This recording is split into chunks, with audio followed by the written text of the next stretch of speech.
Hey guys, Field Travel Instructors, it is that time again. And if you're wondering what that time is,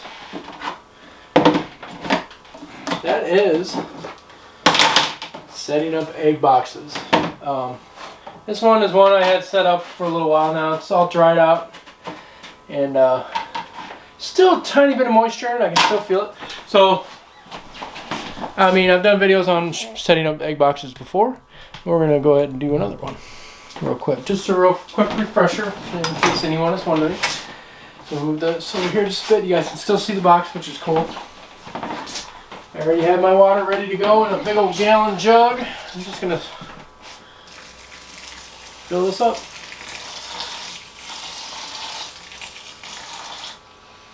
Now I do use the egg diffusers, or the light diffuser, which is just a huge sheet. Cut it to the size of your egg box, and then you really should be good as far as not having to worry about the water measurement. I always make sure that I cannot push down the egg crate or the diffuser into the box. Yeah, I'll zoom you guys in just a tiny bit. Bear with me on this. Tilt you guys down a little ways. So these are just, what are these? These are 6 quart? Are these 6 quarts? I believe so. Yeah, 6 quart shoe boxes. And there's a lot of water in these right now. So, ideally, you have enough moisture in there to last you for the entire incubation of the egg. So, I'm actually going to move you guys back now. Whoops, wrong way. There we go. So this egg crate is ready to rock and roll. But since I already had it pretty much set up, I'm going to go ahead and set this into the incubator real fast. It may start beeping because I've been messing with it quite a bit, getting it ready to rock and roll. Set that in there.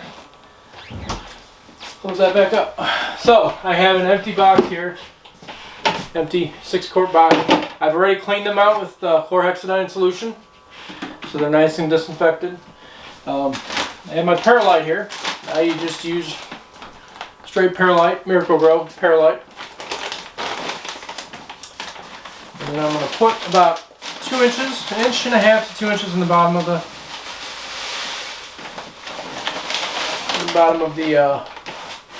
tub. Maybe about 2.5 inches. I don't really measure it too much. I've done the measurements and I've done the non-measured way of doing things. I don't really see much of a difference as far as how this stuff works out. Even it out a bit in the bottom. Come up to you guys. Maybe you guys can actually see what I'm doing. Maybe. I have to tilt you guys down a bit more, aren't I? There. So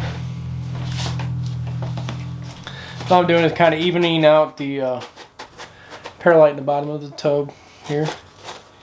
And it's kind of nice levels, as level as possible surface in here. And then what I'm going to do is I'm going to actually go ahead and pour a little bit of water in here. And I'm actually going to mix this stuff up.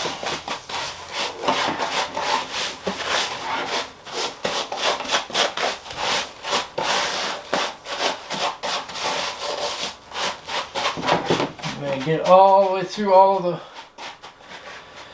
the Paralite, and I'm going to go ahead and mash it back down again. Rinse my hands.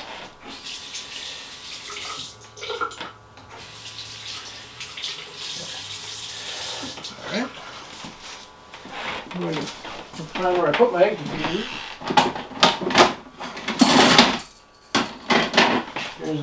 Here's another light diffuser that I have set up.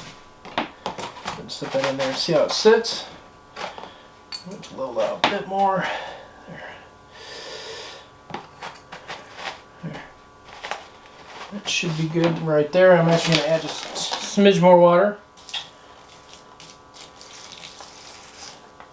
There. Mix all that stuff on my hand again.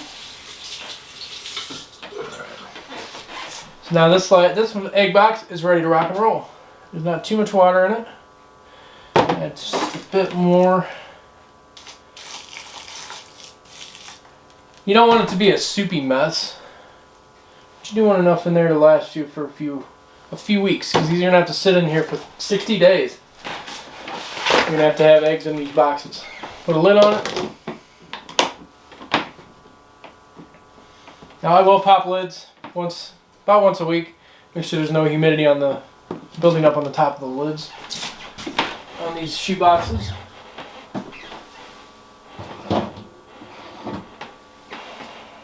There's two. Do a couple more real fast.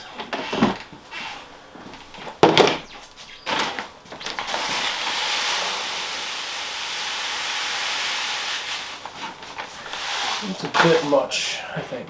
I think I'll dump just a bit in some here.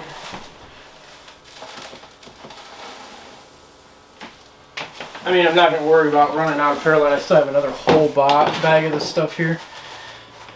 Oh, that actually works out better. Instead of patting it down, that worked out pretty well. Shaking it around. Alright, so there's our Perlite. I'm going to go ahead and water.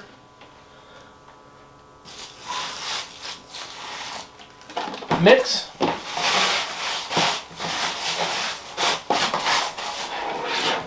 I'll just sip a little bit so you guys can see it.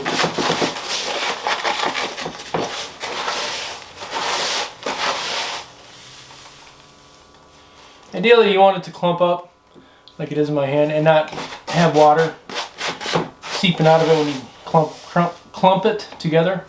So this is about perfect. Just the amount of water that I put in it. So now this stuff is a little dusty, so be mindful of that if you're using Perlite. You can use vermiculite as well, but I find Perlite's more available where I'm at right now. So I've been using Perlite since I started. So it seems to do just fine for the eggs. So alright, there's our egg box. Grab a diffuser and a lid.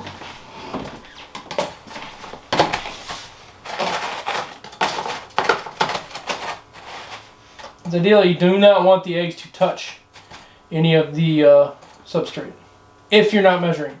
If you measure out your Perlite or your vermiculite, and you use the right amount of water and right amount of substrate, the media that you're using, you should be good to go. And you can actually place your eggs right on the vermiculite or the Perlite, whichever one you're using. I know people use sponges. Anything to hold water and humidity. I mean, you can even suspend it over water, but you definitely do not want the eggs touching the water at that point in time.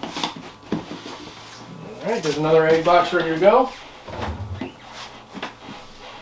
Stick that in here. Move my thermostat down. I'm going to do one more for now. That'll give me 4 egg boxes ready to rock and roll. This will be the last part of this bag. There. And we are going to go ahead and open this bag.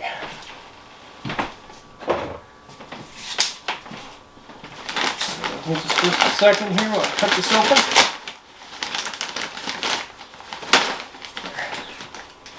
Alright, my bag is open now.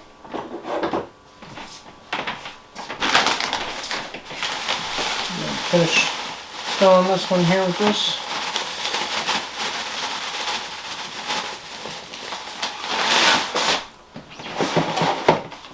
A little more.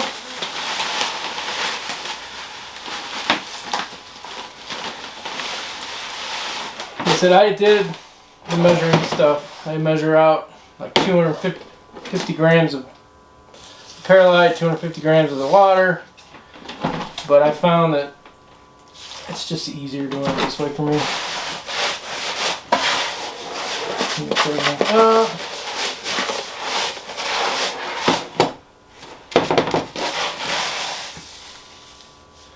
Look at that. Almost perfect. Well, it is perfect. Clumps up nice and nice and solid with no water seeping out. Now, if you don't like getting your hands dirty or getting stuff all over your hands, then, you know,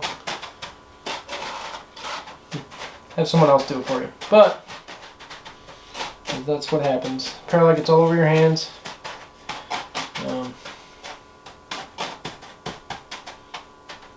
This should be good. I'm getting it down around the edge here. Alright.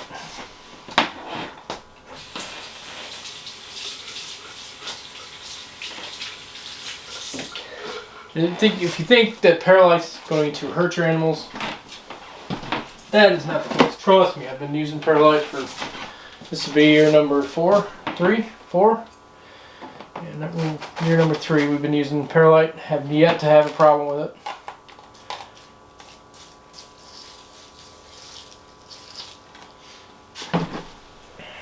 Alright, let me dry out my hands real quick. So this one is ready to rock and roll as well. So that's 4 boxes ready to rock. I have a couple girls that are actually getting ready, I think, to drop for me. Yeah.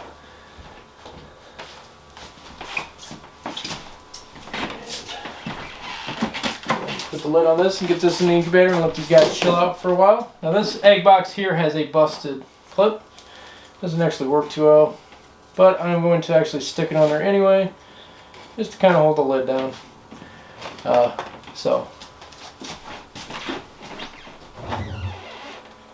And egg box number 4 in and ready to go.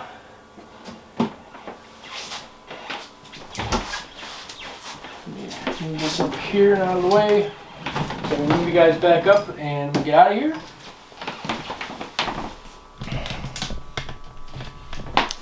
So very, very excited about that. We got egg boxes rolling. They're in the incubator getting ready to heat up.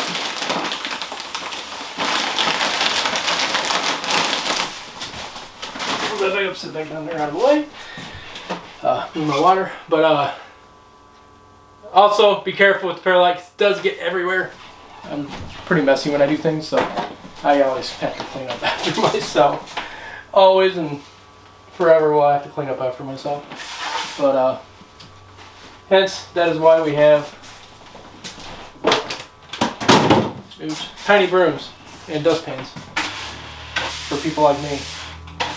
So, because if in a perfect world, I wouldn't have spilled anything. But it is not a perfect world. In a perfect world, Myra still would be in a sling. Well, Myra would have never been in a sling in a perfect world. Put that back off to the side there. Go ahead and wipe down the table again. Wipe down my cart. So yeah, guys, if you have any questions, I've done these videos before about setting up egg boxes, and I'll probably do them every year when it's that time. My girl Artemis has been off of food for a couple weeks now. She's actually going into shed. So I am really, really confident that we are getting close to her popping some eggs out. Once she sheds, about 30 days, so it'll be about the end of March, give or take a few days, she'll drop some eggs, and you probably by mid-May will have babies. That's my prediction as of right now. I just fed Hera again. She got a second rat. She ate on Saturday, so she got a second rat today. So that's probably the norm for her for right now. I'm going to try doing that with her to see if she actually gives us some good eggs and not slug out. Because she is a bigger girl. I've been feeding her bigger meals, so I'm hoping that that works out. She'll get a big meal on feed day, and then like today she got a small rat. So she's getting more or less a big meal and then a smaller meal. And we'll do that for a few weeks until she actually goes off food, and hopefully we can get some good eggs out of her. Because 13 to 15 eggs out of one animal would be amazing. So we'll see. And those, she's being paired to Apollo or Coral Glow, so that should be awesome. So not making this video any longer than it already is, guys. I'm going to go ahead and get out of here. Do all the stuff. Please check to see if you are subscribed. We had somebody one of my subscribers contact me saying he got unsubbed, and I'm glad he was able to get to realize and get subbed back in. It's a pleasure having him here. It's a pleasure having all of you guys here. So I want you guys to know when videos come up. So please check to make sure you're subscribed, because YouTube likes to unsubscribe people sometimes. It happens to me on people that I watch on YouTube as well. I get unsubscribed and I have to resub. So, but if you're not subscribed, please subscribe. It does help out a lot. If you want to help support the channel, go over to Patreon, sign up over there. I'm actually jump off over here and go talk about one of the puppies, because somebody over there was asking about one of the boys, and gonna get him and show him off a little bit. So if you want to see those type of videos or anything we don't talk about over here, I usually talk about over there. If you want to see any videos, let me know, and I'm gonna get out here. Hit the bell, set it to all, do TikTok, Instagram, all that good stuff. I'll see you guys in the next videos. Please stay safe. Bye.